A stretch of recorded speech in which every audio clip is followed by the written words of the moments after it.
சொல்றீங்க, நல்லா கவனிங்க.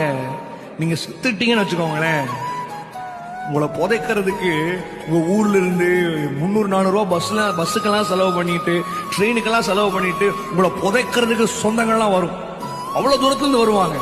ஆனா இதுவே நீங்க பிரச்சனையில் இருக்கிறீங்கன்னு வச்சுக்கோங்களேன், பக்கத்து தெருவுல தான் இருப்பாங்க, உங்க பக்கத்து கட்டில தான் இருப்பாங்க, பக்கத்து ஏரியால தான் இருப்பாங்க. ஆனா அந்த ஏரியாவை தாண்டி வரதை யோசிப்பாங்க, ஏரியாவை தாண்டி வந்து உங்க பட்சத்தில் நிற்கிறதுக்கு யோசிப்பாங்க, உங்க பிரச்சனைக்கு கை கொடுக்கறதுக்கு உங்க தோள் கொடுக்க யோசிப்பாங்க.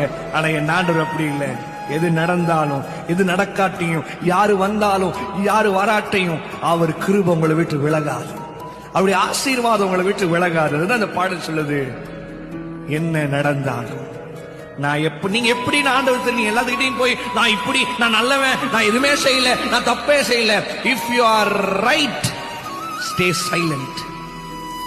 If you are wrong, admit it. நீங்க நான் இப்படி, நான் நல்லவன், அப்படி நான் எதுவுமே செய்யல, நான் நல்லதான் செஞ்சிருக்கிறேன்னா அமைதியா இருங்க. இல்ல நான் தப்பு செஞ்சுட்டேன்னா ஒத்துக்கோங்க. கர்த்தருக்கு நீ எல்லாத்துக்கிட்டையும் போய் நான் இப்படிதான், நான் இதெல்லாம் செய்யல, நான் இதை நம்புங்க. எவனும் நம்ப மாட்டான், யாரும் நிக்க மாட்டாங்க. யாருக்கும் நீங்க போட்டு நான் இப்படி சொல்லிட்டு நீங்க காட்ட வேண்டாம். ஆண்டவருக்கு தெரியும். இந்த உலகத்துல ஆண்டவரோட பெரிய மனுஷன் யாரும் கிடையாது, அவரை விட வல்லவர் யாரும் கிடையாது. அவரு கண் பார்வையில தாவீதுக்கு சொன்னாரு, அவன் இருதயத்துக்கு ஏற்றவன். யாரும் போய் தாவீதுக்கு போய் நான் நல்லவன் தாவீது சொல்லையே.